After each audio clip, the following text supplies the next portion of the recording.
You ever wonder why some games are so hard to put down? Well, it's not just good design, it's psychology. These games aren't built to be fun. They're built to manipulate you with patents and academic studies and neuroscience.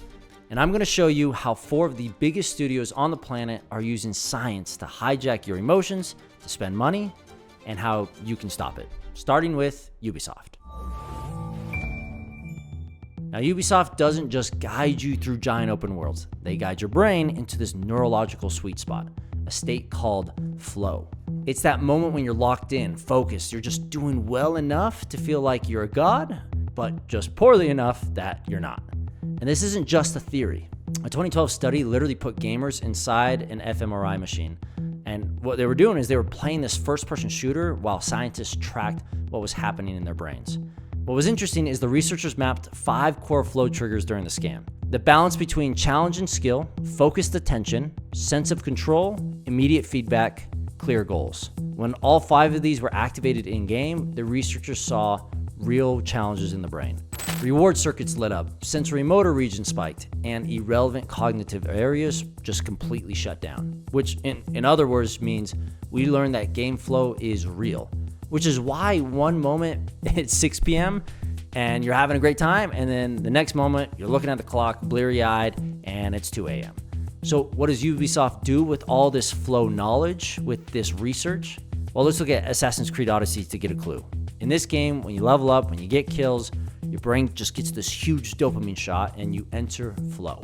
But all of a sudden, pacing shifts, and then that progress slows just enough the game balance starts to break, and the game gets a little harder, and you start feeling your blood begin to rise, you get a little angry, and just in that moment, a little store icon pops up. This isn't sloppy game design, it's engineered friction. Ubisoft deliberately slows the loop to create discomfort and monetizes the relief. They earn your trust with flow by making the game feel fun, then they weaponize it. Because once your brain has been primed for that high efficiency, high reward rhythm, anything less feels wrong.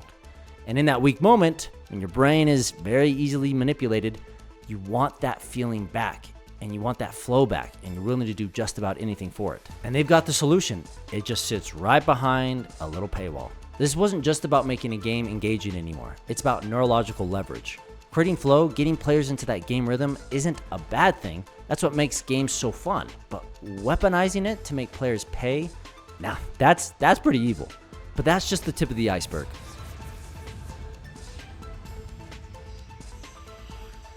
Blizzard took it one step further with Diablo 3 and 4.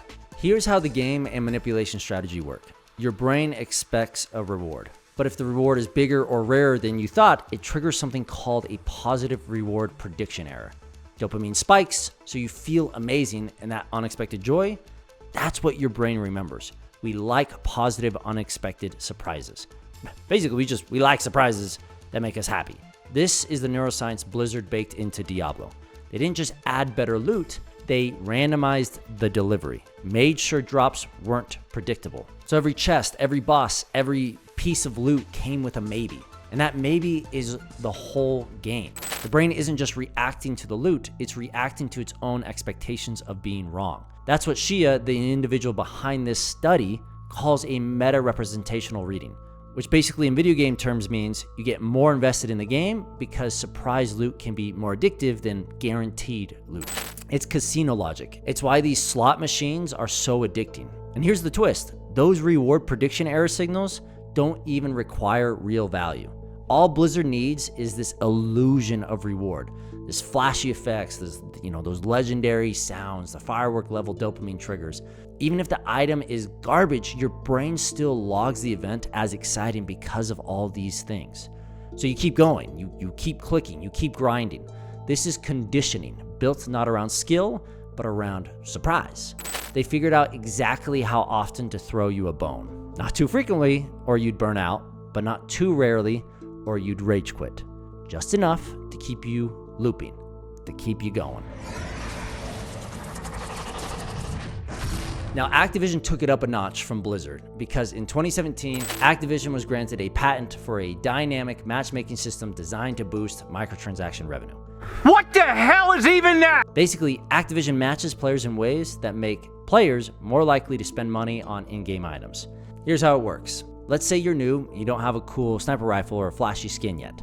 So the system matches you with someone who does. You lose to this person, you notice their cool gear while you're losing, and that makes you want it. That feeling isn't random. It's called upward comparison, comparing yourself to someone better. And according to a 2021 study by Estevez, that comparison is powerful. It triggers a psychological response tied to motivation, frustration, and FOMO, which is what Activision aims to do.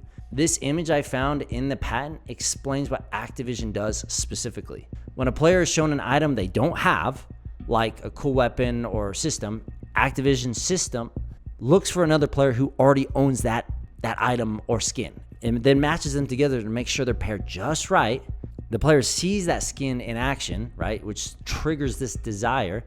Then if the player buys the item, the system rewards them, putting them in matches where the item works well, making them feel powerful, right? If they don't buy, no problem. The system just notes it down and then tries again later. Devious, I know. Now, the paper also discusses the other side. This is known as downward contrast. When you crush a poorly equipped opponent with a new item or skin, it makes you feel like a badass. That makes you confident. And guess what? Confident players are more likely to stick around. So Activision doesn't just manipulate your rank or skill, they orchestrate your emotions. They toggle your comparisons upward to push you and downward to reward you. And in between, the store is always open. Want to look like that sniper who just stomped you? Boom, limited time offer. Want to keep dominating like you just did? Here's a bundle with upgraded perks. It's not just about skill, it's about status. This isn't matchmaking, it's behavioral economics. A system built to optimize both jealousy and confidence at scale. And you're not just fighting other players, you're fighting the version of you who doesn't have the cool stuff. That's not innovation, that's monetized insecurity. Which brings me to company number 4, Bungie. The company I just covered a few videos ago, and let me tell you, their main game, Destiny, doesn't just hook you with loot. It trains you like a monkey in an experiment. Now this is another patent for behavioral modification, and it explains what Bungie does. Number 1, the company, it tracks your play habits. Number 2, it maps every click, every login, every raid. And then 3, it adjusts your rewards dynamically. The rewards are all based on your behavior. Bungie doesn't just give you loot, it gives you reinforcers, a psychological term for anything that shapes future behavior. Sometimes that's a rare weapon, other times it's social validation through cosmetic items or lowering the difficulty. And Destiny's built around that system. Let's start with raids. You can't do them solo. You need a team, you need to show up. That's social conditioning. Because if you flake, your whole fire team suffers. And that creates this guilt, obligation, this pressure. This is what Sellers Blias calls negative reinforcement, removing social punishment when the desired behavior is met. In plain English, if you show up, your team won't be mad at you. Then there's the loot loop. Sometimes you get exotic items, sometimes you get nothing. But that randomness, that's the most effective reinforcement schedule in psychology, which I explained in the Blizzard section earlier. You think you're grinding for gear, but really you're being conditioned to crave the chance at a reward, even if that reward never comes. And Destiny layers those systems.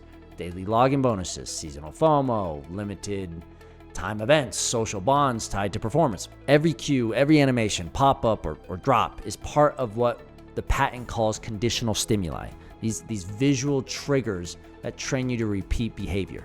Like a rat pushing a lever, only your lever is a controller. And Bungie tracks all of it. Play more than most, you get a certain cadence of rewards. Take a break, you might get a juicy drop when you return to pull you right back in. This isn't just a Skinner box, it's an algorithmic conditioning chamber. You grind, not because it's fun, but because you don't want to fall behind, because your team is waiting, because maybe the next drop will be the one. And that's not just gameplay, that's behavioral architecture. So here it is, 4 companies, 4 strategies, each one backed by science. Not fun, not creativity, science. Ubisoft hijacks your focus using flow states and brain scans to calibrate that perfect grind. Blizzard rewires your dopamine system with reward prediction errors that make randomness. Activision manipulates your self-worth through engineered comparison, then monetizes your insecurity. And Bungie trains you like a lab rat, laying these social pressures on top of operant conditioning to turn raids into obligations. These aren't accidents. They're blueprints, filed in patents, backed by behavioral research, tested across millions of players. And it's not just about what you do in game. It's about what these systems do to you. And the best way to avoid it? Play games that aren't built to trap you. Games that respect your time. Games made by people, not algorithms. Games like Expedition 33. Because honestly, this game is amazing and is one of my all-time new favorite games. It really sparked that video game passion in me again. It's beautiful, bold, and just built with soul. And I'm making a full video on it next week. So subscribe and see you guys soon.